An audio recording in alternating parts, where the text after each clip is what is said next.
Panorama group, जो सोचता है वो करता है। आपके अपने सपनों का आशियाना। नमस्कार, भारत लाइव देख रहे हैं आप। देखिए, सुबह सवेरे एक बार फिर से हम बाबा के साथ हाजिर हैं खेल समझाने के लिए। राजनीतिक गलियारे में क्या खेल हो रहा है, क्योंकि मौसम तो अभी चुनाव का है। लोकसभा 2024 का चुनाव चल रहा है। चौथे चरण के चुनाव के तरफ हम लोग बढ़ने वाले हैं।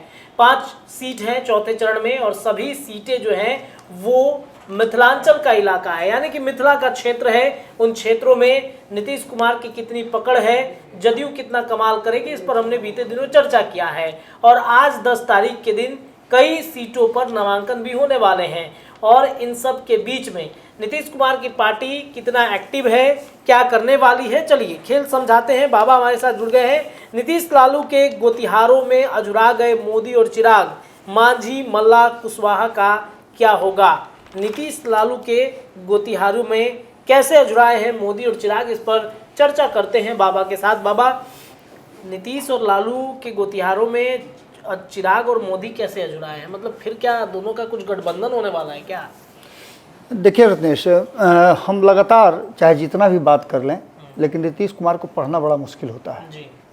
नीतीश कुमार कब क्या करेंगे? हालांकि भारत लाइव एक वाहिद चैनल है, एकदम बिल्कुल अलग, जो नीतीश कुमार कुछ करने वाले होते हैं तो उससे पहले बता देता है। उनका हाव भाव पकड़ लिया जाता है, उनके बॉडी लैंग्वेज पकड़ते हैं। और खास करके हम लोग का देखिए सोर्सेज जो है और बॉडी लैंग्वेज, यही हम पकड़ते भी हैं। दूसरा सबसे बड़ी बात है कि हम डरते नहीं हैं इस बात से कि हम जो फैसला या हम जो बातें कह रहे हैं उन बातों का आने वाले समय में असर क्या होगा। काट नहीं है। तो इस परिस्थिति में जो वर्तमान जो लोकसभा चुनाव चल रहा है, उसमें 3 सीटों के वोटिंग के बाद ये साफ साफ लग रहा है कि जो 40 का चक्कर था, 40 सीट जीतने का, वो कहीं ना कहीं धीरे धीरे वो गिरा है। तो इसमें एक बात तो निश्चित नज़र आ रही है कि लालू प्रसाद का एग्रेशन इसलिए नहीं है कि वो नरेंद्र मोदी से लड़ना चाहते हैं।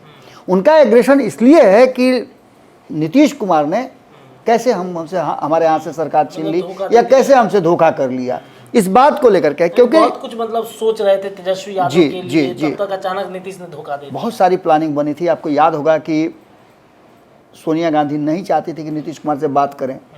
लालू प्रसाद अपनी उस अवस्था के बावजूद, बीमारी के बावजूद, जाने से पहले जब वो जा रहे थे सिंगापुर, उससे पहले लालू प्रसाद ले करके पहुंचे थे नीतीश कुमार को कि भाई बात कर लीजिए। बात भी हुई, बाहर निकल करके दोनों ने प्रेस कॉन्फ्रेंस भी किया। उसके बाद आपने देखा कि किस तरह से नीतीश कुमार के कहने पर वो सरकार का मुख्य अंग न बन करके उनके सहयोगी बने, क्योंकि कहा यह जा रहा था कि वो मुख्यमंत्री से कम में समझौता नहीं करेंगे। एक बार धोखा खा चुके हैं, सीटें भी उनके पास ज़्यादा है, लेकिन उसके बावजूद भी समझौता हुआ, सब कुछ हुआ, लेकिन नीतीश कुमार ने बीच रास्ते में छोड़ दिया। एक तो लालू प्रसाद का वो गुस्सा, यही कारण है कि आपने देखा होगा कि MOI समीकरण के साथ साथ लालू प्रसाद ने एक नया समीकरण गढ़ा है, कुशवाहा समीकरण। लौकुश समीकरण पर भी उनका बड़ा दावा है। हालांकि संपादक नमन मिश्रा जी इस बात को कहते हैं कि ये लोकसभा चुनाव है, यहाँ तो मानते हैं कि 3-4 कुशवाहा को आपने दे दिया, लेकिन विधानसभा में अब क्या कीजिएगा? लौकुश, बिल्कुल। लेकिन ये झगड़ा ऐसा हो गया है कि लालू प्रसाद नीतीश कुमार को डैमेज करने में डैमेज कर रहे हैं, चिराग पासवान को डैमेज कर रहे हैं, नरेंद्र मोदी को डैमेज कर रहे हैं, कुशवाहा को डैमेज कर रहे हैं, मांझी को। आपने देखा कि जीतन राम मांझी जब वहाँ से खड़ा हुए तो वहाँ की परंपरा चल रही थी मांझी वर्सेस मांझी। लालू प्रसाद ने वहाँ एक ट्रिक खेला और वहाँ एक पासवान को उतार दिया। असर तो पड़ना है, क्योंकि उस समाज का वोट उधर जाना है। दूसरा, MOI समीकरण का वोट जाएगा ही। तीसरा, आपने देखा कि किस तरह से कुशवाहा समाज को जोड़ लिया तो कुशवाहा का वोट जाएगा। यानी कि हर सीट पर कहीं ना कहीं उस हिसाब से दिमाग लगाया गया है। पिछले जो 14 सीटों पे चुनाव हो गया है और आने वाले 5 सीट पर जो चुनाव होना है, उसको लेकर के जो जोड़ घटाव किया जा रहा है, उसमें साफ साफ नज़र आ रहा है कि लालू प्रसाद का फॉर्मूला जो है वो असर कर रहा है। तेजस्वी यादव का एग्रेशन भी आप देख रहे होंगे। सबसे बड़ी बात यह है कि लालू का वोटर एग्रेसिव है। आपको याद होगा कि जो 3 चरण के चुनाव हुए हैं उसमें लंबी लंबी कतारें अगर देखी होंगी तो आपने मुस्लिमों की देखी होगी। हिंदू वोटर के कतार बहुत छोटे छोटे नजर आए, जबकि जनसंख्या किसकी ज़्यादा है? हिंदुओं की है। लेकिन फिर भी कतार जो नज़र आ रही है वो मुस्लिमों की नज़र आ रही है। हालांकि ये भी बात था कि मुस्लिम क्षेत्रों में चुनाव थे, वोटिंग थे। लेकिन इन सब के बावजूद जो परिस्थितियां बनी है उसमें नीतीश कुमार, कहीं भी आप जा रहे हैं, कोई सर्वे कर रहे हैं, हमारी टीम लगातार अलग अलग क्षेत्रों में सर्वे कर रही है, अलग अलग क्षेत्रों में लोग पब्लिक ओपिनियन कर रही है, लोगों में गुस्सा नीतीश कुमार के प्रति है।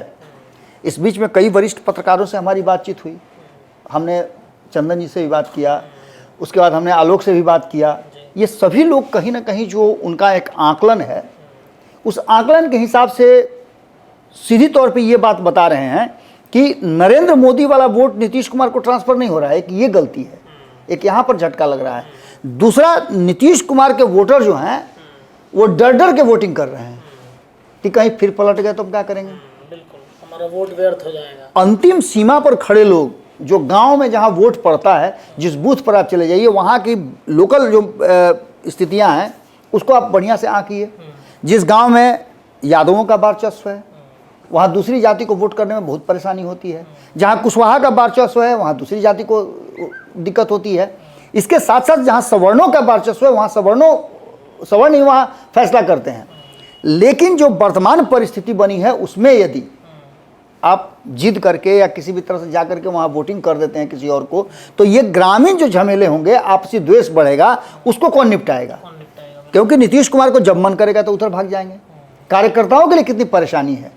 आपको याद होगा कि कई क्षेत्रों में आप लोग भ्रमण किए हैं, आपको दिखा होगा कि जो अभी हाल फिलहाल में कल तक जो नीतीश कुमार जिंदाबाद जिंदाबाद कर रहे थे, अचानक से वो मुर्दाबाद कैसे करेंगे? परिस्थितियां तो बड़े ऊपर के जो नेता हैं वो इसी तरह की पैदा कर देते हैं। कार्यकर्ताओं को 2.5 महीना में सामंजस्य बिठाने में कितना मुश्किल हो रहा होगा और कितना मुश्किल हो रहा है ये कहना बड़ा मुश्किल है।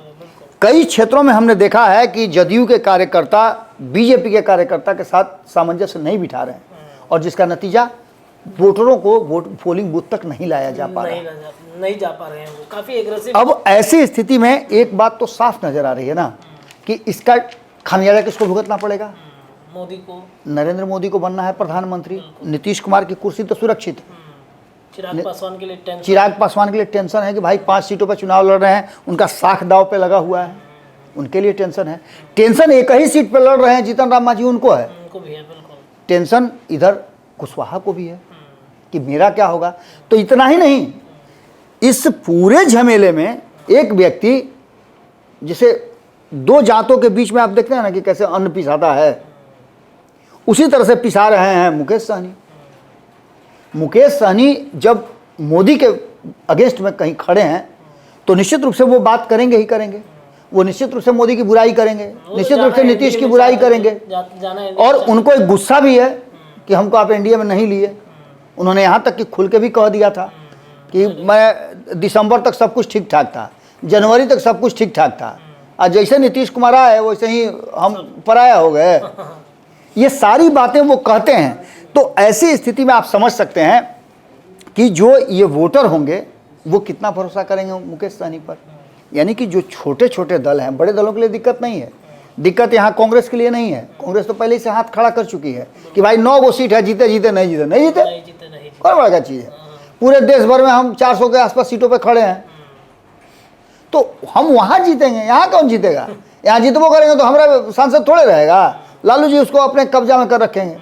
तो उससे बढ़िया है कि दूसरा के द्वार पर गाय बांधने से अच्छा है। और बाबा, हम लोग आज अपने संपादक नमन मिश्रा सर के साथ चर्चा भी कर रहे थे कि राहुल गांधी को कोई मतलब नहीं है बिहार से। वो जानते हैं कि यहाँ पर तेजस्वी यादव ने क्या गेम कर दिया, लालू यादव ने क्या गेम कर दिया है, कोई मतलब नहीं, इसलिए ध्यान नहीं दे रहे हैं। सीधी सी बात है कि आप एक बात समझिए, जब बात होती है इंडिया गठबंधन की, तो भले ही आप एनडीए गठबंधन में भीतर में कार्यकर्ता का जो भी हो, लेकिन ऊपरी स्तर पर आपको हायरार्की नजर आती होगी। सारे बड़े नेता एक मंच पर नजर आते हैं, चाहे वो कार्यकर्ता या फिर उम्मीदवार किसी का हो, वहाँ सभी लोग नजर आते हैं। लेकिन ये चीज़ इंडिया गठबंधन में देखने को नहीं मिल रही है। तो इसका कारण क्या है? इसका कारण ये नहीं है कि इसका मतलब है कि एनडीए गठबंधन आगे निकल के जीत गई। यहाँ सबसे बड़े फैक्टर लालू प्रसाद हैं, और लालू प्रसाद ने जो रणनीति बनाई है उस रणनीति में वो डैमेज करने की कला के माहिर हैं। सीधी लड़ाई उनकी नीतीश कुमार से, वो समझ गए हैं कि नीतीश कुमार का वोटर जो है वो नाराज चल रहा है, नीतीश कुमार ही डैमेज करने वाली कड़ी में है। नीतीश कुमार की 16 सीटों में से 8 सीटों का चुनाव हो गया है। ये खुल करके कोई नहीं कह पा रहा है कि नीतीश कुमार उस सीटों पर जीत रहे हैं। तो एक कमज़ोर कड़ी पर उसका बार बार स्विच दबाना कहीं ना कहीं इस बात की तरफ इशारा करता है कि लालू प्रसाद ने वो नस पकड़ लिया है। और नीतीश कुमार और लालू के जो गोतिहारों है, आप सुने होइएगा, बहुत पहले हम लोग एक विश्लेषण किया करते थे कि पहले बना था लौकुश समीकरण, यादव समीकरण, यादव हो गए, लौकुश में कुश हो गए, लौ हो गए, अभी कुछ बाकी हैं। तो सीधी तौर पे अब लग रहा है कि कुशवाहा समाज जो एग्रेसिव हुआ है, तो वो कहीं ना कहीं अपने इस सत्ता को प्राप्त करने के लिए अपने नेता को जरूर महत्व देगा। और ये आप हर पार्टी में देख रहे हैं।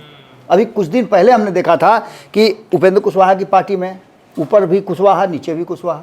अब भले हुआ अभी चल गए हों जदयू में पूरा दल बल लेकर के। उसके बाद आप देखिए भारतीय जनता पार्टी में भी कुशवाहा।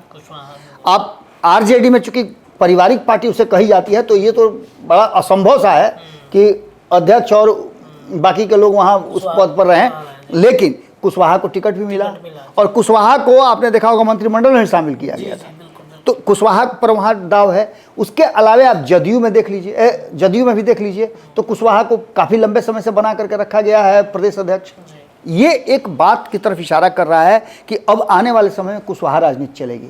लेकिन इन सब के बावजूद जो लालू और नीतीश का गोतिहारो है, हम सत्ता पर कि तू सत्ता पर, 15 साल ही रहे, 18 साल ही रहे, अब इसके बाद कौन, इसको लेकर के लड़ाई चल रही है। और इस लड़ाई में नीतीश कुमार से वो कुर्सी छीनने के लिए जहाँ एक तरफ भारतीय जनता पार्टी की तरफ से सम्राट चौधरी खड़े हैं, वहीं चिराग पासवान भी खड़े हैं। यानी कि भारतीय जनता पार्टी और चिराग पासवान, ये दो उस फ्रेम में खड़े हैं। तो उधर उपेंद्र कुशवाहा भी कह रहे हैं कि असली उत्तराधिकारी तो हम हैं। आप देख रहे होंगे कि जीतन राम मांझी कह रहे हैं कि मेरा बेटा किससे कम है। बिल्कुल, संतोष सुमन।